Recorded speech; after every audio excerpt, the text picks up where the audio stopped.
Bom, hoje a gente vai falar sobre esse livro aqui, O que é a Arte, de Leon Tolstói. Eu esbarrei com esse livro sem saber muito bem o que seria na Black Friday. O tema me interessou, tava na promoção, eu falei, vou comprar e vou ler. E li. E Leon Tolstói, ele não vai economizar palavras em realmente expressar e dizer o que de fato significa arte para ele. Então eu já vou logo falando que aqui a gente vai ter uma opinião forte. Não é um livro que você vai concordar 100% com ele, mas ao mesmo tempo é um livro que tem ali argumentos e algumas frases e conceitos muito interessantes que vale muito a pena a leitura, principalmente você que quer se aprofundar aí nesse tema de arte e melhorar esse seu aspecto de crítica também. Bom, meu nome é Jéssica Lane, eu sou designer de interiores e esse aqui vai ser o nosso primeiro review de livros aqui do canal. Espero que vocês gostem, gente. Quem me segue lá no Instagram acompanha a minha rotina, né, que eu tô lendo todos os dias. Então, quem não me segue, vai lá seguir @studiolane. Então, bora lá!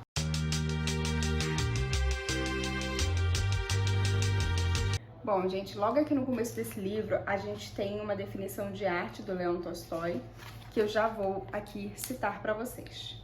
Portanto, arte é a atividade humana que consiste em um homem conscientemente transmitir a outros, por certos sinais exteriores, os sentimentos que ele vivenciou, e esses outros serem contagiados por esses sentimentos, experimentando-os também. Isso já mostra pra gente que pro Leon Tolstói a arte ela tá muito ligada aos sentimentos do artista e como ele vai expressar esses sentimentos. Já de cara ele fala que não aceita e não considera boa arte aquela arte focada 100% na estética. No primeiro capítulo desse livro, ele conta a experiência dele numa ópera, no ensaio de uma ópera, na verdade, em que ele vê lá o maestro, enfim, conduzindo as pessoas e mandando todo mundo repetir tudo, e aí todo mundo cansado, exausto, e testa aqui, ensaia dali, não tá bom, faz de novo, refaz. Então, assim, uma loucura. E aí ele se pergunta por que as pessoas estão fazendo isso, estão fazendo tantos sacrifícios em prol dessa suposta arte. Eu vou citar aqui para vocês, por exemplo, justamente o que ele diz, que é: disse que isso é feito por amor à arte, que a arte é uma coisa muito importante. Mas é verdade que isso seja arte e que a arte seja uma coisa tão importante que tais sacrifícios lhe devam ser oferecidos? Essa questão é particularmente importante porque a arte, pelo bem da qual são oferecidos em sacrifícios do trabalho e a própria vida de milhões de pessoas e, acima de tudo, o amor entre elas, está se tornando algo cada vez mais vago e indefinido na cabeça de pessoas. Aqui nesse mesmo capítulo, né, na mesma página, ele também está falando sobre os críticos, que os críticos, eles são contraditórios, que eles criticam tudo, que eles negam tudo. E aqui, gente, eu não comentei, mas Leon Tolstói, ele publicou esse livro em 1898. Então, ele tá ali criticando principalmente essa arte do final ali do século XIX. E quando ele fala sobre essa questão dos críticos, eu me lembro logo do Louis Leroy, que foi um crítico que botou ali uma crítica que deu nome aos impressionistas da época. Os impressionistas, eles criaram ali uma exposição em 1874, em abril. Exposição essa que definiu o início da arte moderna. E Louis Leroy foi lá e criticou, malhou todo mundo, achou tudo muito feio e muito de mau gosto.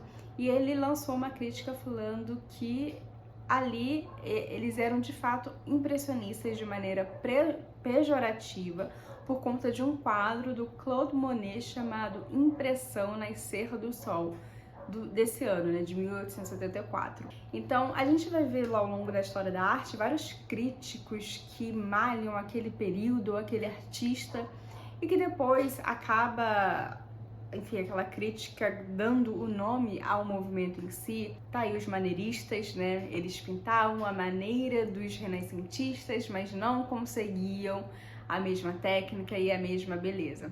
E aí vem maneiristas. Aí tem os impressionistas, como eu falei, enfim. Vão ter vários momentos na arte que a gente vai ter essas críticas pejorativas, né? Olha, veja só. Também os artistas com diferentes tendências excluem e destroem uns aos outros. Preste atenção aos artistas das escolas de hoje e você verá em todos os ramos da arte um grupo negando outros. Na poesia, os antigos românticos negam os parnasianos e os decadentes. Os parnasianos negam os românticos. E o mesmo acontece no teatro, na pintura e na música. Enfim, é sempre isso, né? Tipo assim, eu vou fazer essa arte aqui diferente porque eu não acredito, eu não aceito o que estava sendo feito até então. E aí cria-se um novo movimento, um novo conceito de arte, um novo isso é certo, aquilo é errado, né?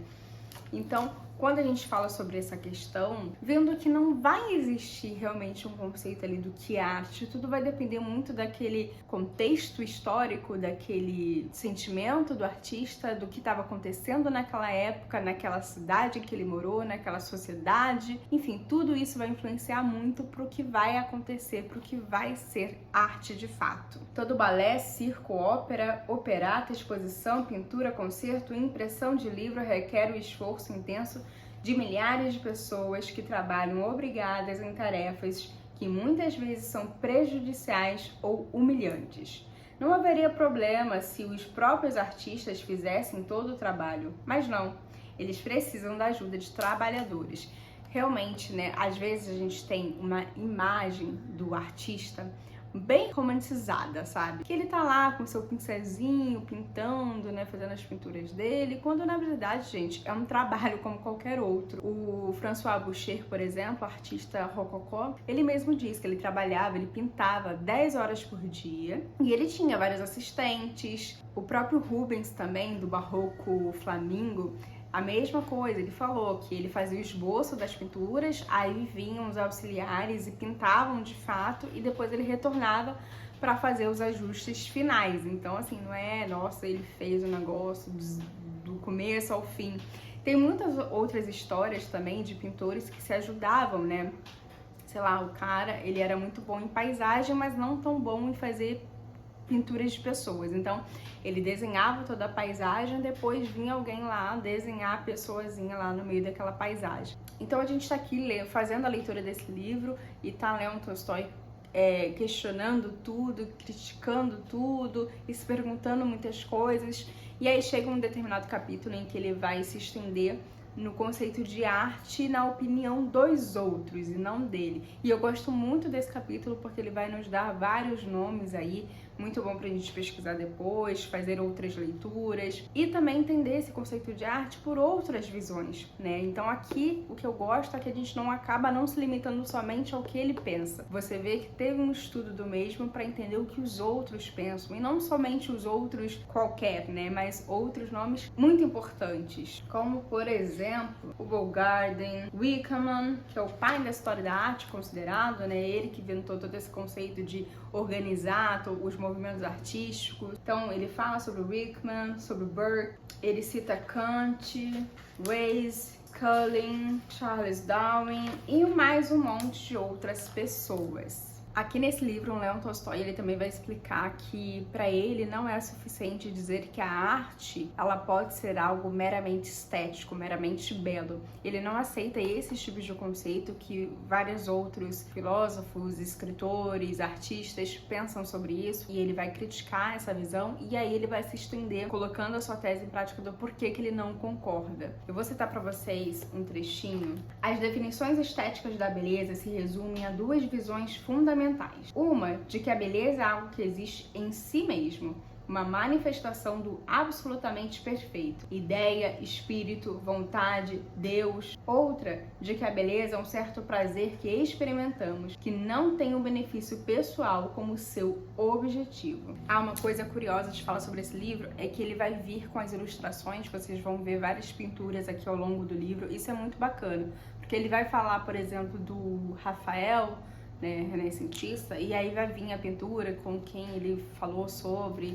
Então isso é bem interessante, né, porque você, mesmo não conhecendo aquele artista ou aquela pintura em si, talvez ele coloque ela aqui, então você vai ter essa referência visual. Mas sempre que o livro não vem com a referência visual e você se pega ali numa referência dessas, para de ler e procure a referência para você poder ter esse olhar e poder comparar, ver se o que ele faz sentido e ter esse seu próprio olhar crítico. Tudo isso é muito importante para você ir desenvolvendo a sua opinião, o que você realmente acredita, o que você concorda e discorda. ele vai falar muito sobre essa diferença das classes sociais, que, por exemplo, os mais pobres, eles produziam o alimento, né, tanto para eles próprios, mas também para os mais ricos. Já os mais ricos, eles produziam ali o seu alimento da mente, que seria a arte, somente para eles mesmos, né, e que a arte era muito feita ali para eles se agradarem, né, para eles apreciarem, e que ficaria difícil para que toda a sociedade apreciasse a mesma arte. E o Leon Tolstói, ele vai falar sobre isso, né, que a arte ela deveria ser apreciada por todos, não por quase todos, não por uma parcela da população, por todos. E essa é uma frase dele, inclusive ela é bem polêmica assim no meio da arte, porque muita gente diz que é impossível a arte ser apreciada por todos. Tem aquela questão, né, de que algumas pessoas são cegas, outras são surdas, outras são daltônicas e por questão disso elas não vão ser capazes de apreciar alguns tipos de arte. E também tem a questão de que a arte, gente, ela vai muito dos nossos sentimentos, como a gente enxerga essa arte, né? Por exemplo, uma pintura. O que eu sinto em relação a uma pintura específica é diferente do que outra pessoa vai sentir sobre a mesma pintura. Nós, seres humanos, a depender da nossa experiência, do que a gente está passando naquele momento, do que a gente está sentindo naquele momento, de como que a gente foi ver aquela pintura no primeiro momento, tudo isso vai influenciar o que a gente vai achar da mesma, né? Não é que ela vai agradar todo mundo, mas é aquela questão de que a arte, ela pode sim ser algo que você vai olhar e você vai achar belo e vai te agradar de maneira positiva, mas ela também pode mexer com você, ela também pode te perturbar, ela também pode te deixar reflexivo, pensativo, angustiado, e tá tudo certo, entende? Tem um capítulo aqui, gente, que ele vai se estender muito sobre a questão da religião. O Leon Tolstói, ele foi muito religioso. Porque olha só, desde a época que as altas camadas sociais perderam a fé no cristianismo da igreja, o padrão de arte tem sido a beleza. O objetivo da arte é a manifestação da beleza. E como eu tinha falado anteriormente, ele não acredita nessa questão de que a arte tem que ser bela. Para ele isso não é o suficiente. Nossa, eu vou fazer uma arte que é só bela e que não tem nenhum significado por trás, talvez, porque para o Leon Tolstói, a arte ela precisa gerar o sentimento. E mais do que isso, gerar um sentimento verdadeiro. E que a arte boa mesmo, a arte impecável, é aquela que o artista pega um sentimento verdadeiro de si e consegue transmitir isso através daquele canal ali artístico que ele está inserido. E faz com que a outra pessoa, né, que está o vendo, né, que está consumindo a sua arte, sinta, experimente do mesmo sentimento que ele, o artista, teve ao produzir essa arte. A descrença das altas classes do mundo europeu criou uma situação em que a atividade artística foi substituída por outra cujo objetivo era proporcionar o maior prazer para um certo grupo de pessoas. E de toda a vasta área da arte, separou-se somente aquilo que proporciona prazer a outras pessoas de um determinado círculo. E isso passou a ser chamado de arte. A primeira consequência foi que ela perdeu o conteúdo religioso infinitamente diversificado e profundo que lhe é próprio. A segunda foi que, tendo somente um pequeno círculo de pessoas em mente, acabou perdendo a beleza da forma, tornando-se extravagante e pouco clara. E a terceira e maior consequência foi que deixou de ser sincera e tornou artificial e cerebral.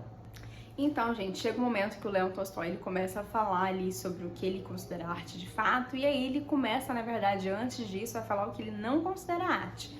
E aí você vai pegar ele falando mal de um monte de gente. E aí começa a dar umas raivinhas que você fica, não. Ele fala mal de Camilo Pissarro, que é um excelente artista impressionista, eu amo. Ele fala mal de Rafael, ele fala mal do período maneirista do Michelangelo, ele fala mal do Beethoven, ele fala mal do Wagner, ele vai falando mal de um monte de gente, ninguém o agrada. Mas, enfim, tipo, olha isso aqui. As pessoas da primeira metade do nosso século, admiradoras de Goethe, Schiller, Musset, Hugo, Dickens, Beethoven, Chopin, Rafael, Da Vinci, Michelangelo, Delarote, ao não entenderem nada da nova arte, muitas vezes simplesmente consideram suas obras loucuras de mau gosto e desejam ignorá-las. Mas essa atitude em relação à nova arte é totalmente infundada, porque, antes de mais nada, essa arte está se espalhando mais e mais e já obteve para si uma firme posição na sociedade. Aqui, gente, ele tá falando sobre a arte moderna, tá? Que é aquela questão de que arte moderna, tudo pode ser arte, você não precisa da aprovação da academia, né? Técnica, de tema, de nada. O que eu quero que seja arte vai ser. E a gente estava ali num período de muitos novos movimentos. Impressionistas, pós-impressionistas, pontilhismo, simbolistas, expressionismo, um monte de gente ali surgindo no meio. E acima de tudo, porque se nós somos capazes de julgar desse modo as obras da recente e assim chamada arte decadente, simplesmente porque não as compreendemos, existe um número enorme de pessoas, incluindo todos os trabalhadores e muitos não trabalhadores, que exatamente da mesma forma não entendem as obras de arte que nos é considerada belas. Os poemas de nossos artistas favoritos, Goethe, Schiller, Hugo, os romances de Dickens, a música de Beethoven e Chopin, os quadros de Rafael, Michelangelo, Da Vinci, etc. Isso, de fato, né, é aquela questão que eu comentei. Na época, o pessoal criticava muito os impressionistas. Hoje, a gente aprecia de tal maneira que é uma referência, assim, para muitos pintores contemporâneos. Toda a arte vai ter aquela crítica, né? Criticaram os românticos, criticaram todo mundo. Então, assim como na época dele estão criticando ali os atuais, sendo que, quem sabe, lá no futuro a gente não vai apreciar tudo isso aqui. De fato, isso acontece.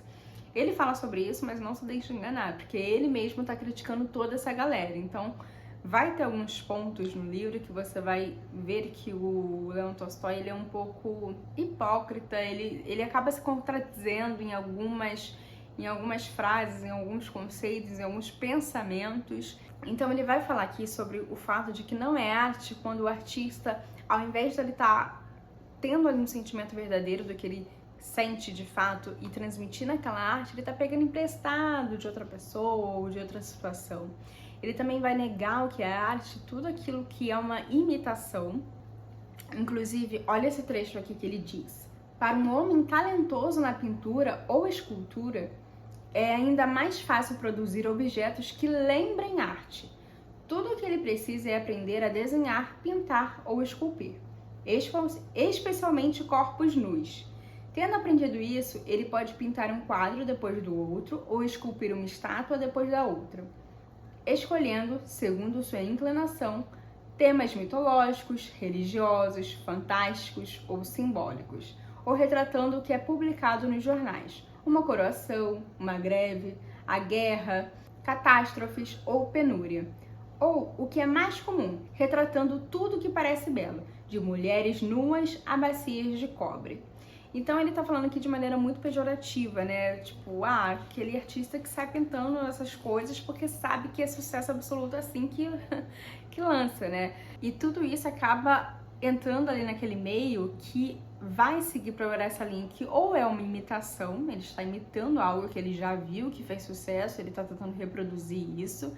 E aí ele vai e diz assim: 3 condições contribuem para a produção em nossa sociedade de objetos de arte forjada.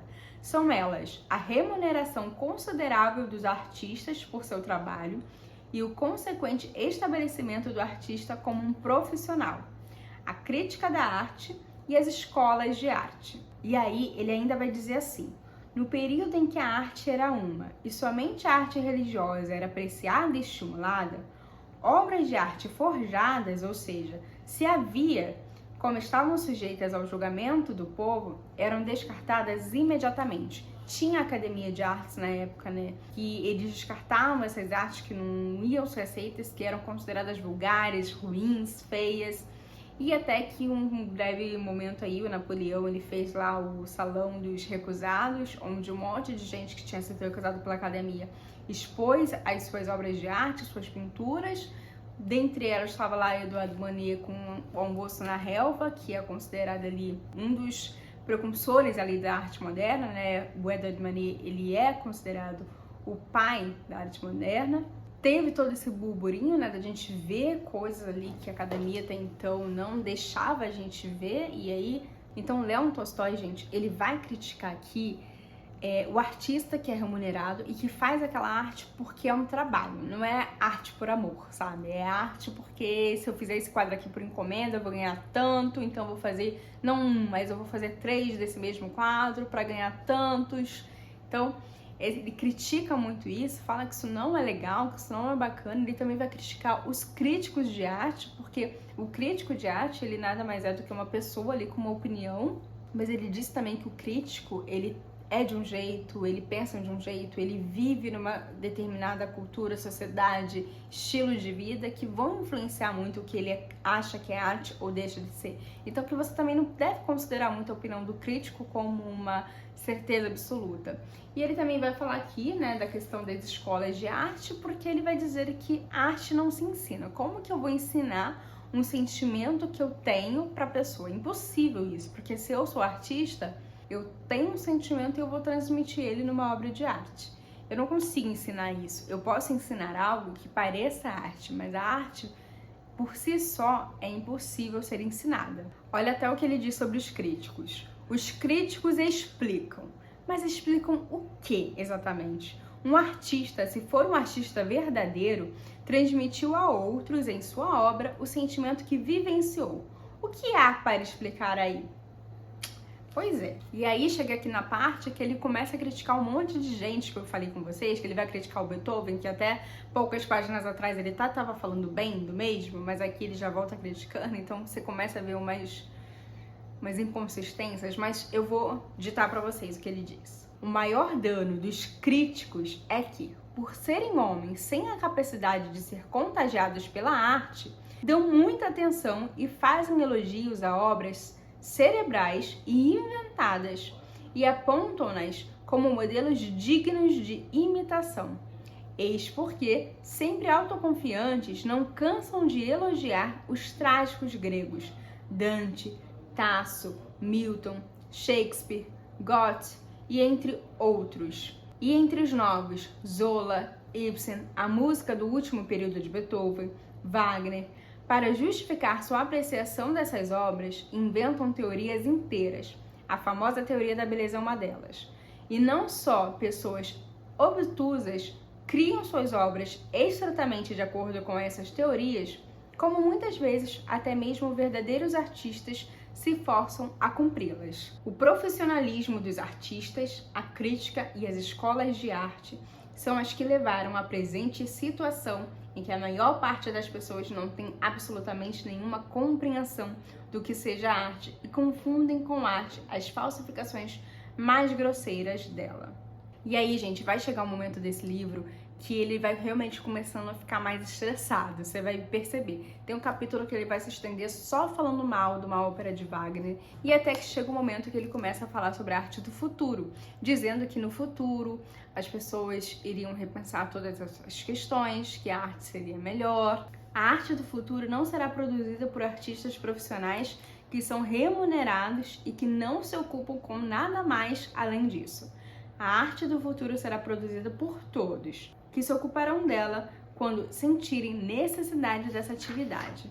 Achei até bonito assim o que ele disse, né? Mas o que você acha? Você acha que a gente já chegou nessa arte do futuro que o Tolstói ele tá prevendo? Eu queria que ele estivesse vivo hoje para ver o que é essa arte do nosso presente, a arte que veio aí depois dele, que eu acho que ele ficaria um pouco chocado, eu confesso.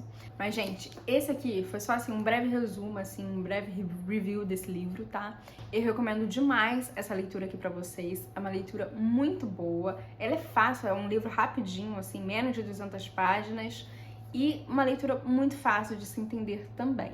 É ótimo, mesmo você não concordando com tudo que ele diz, a primeira metade do livro pra mim foi a melhor, assim, porque é quando ele tá se aprofundando mais nesse conceito de o que é arte, o que não é, o que é arte na visão dos outros, conceitos, e vai dando exemplos. Na segunda metade em diante é quando ele começa a dar a opinião dele por si só. E aí é quando você vai começando a discordar um pouco do que ele diz. Mas ainda assim é um ótimo livro para você aumentar o seu repertório sobre os significados de arte, literatura, e também aumentar esse seu repertório de crítica mesmo, para você mesmo criar o seu conceito do que você acha bom, o que você acha ruim e começar a melhorar um pouco mais esse seu julgamento perante as obras de arte. Então, se você é designer de interiores, arquiteto ou quem seja, já aí uma recomendação de leitura para vocês incluírem ele na listinha de 2024. Gente, é isso. Vejo vocês na semana que vem no nosso próximo vídeo. Tchau, tchau!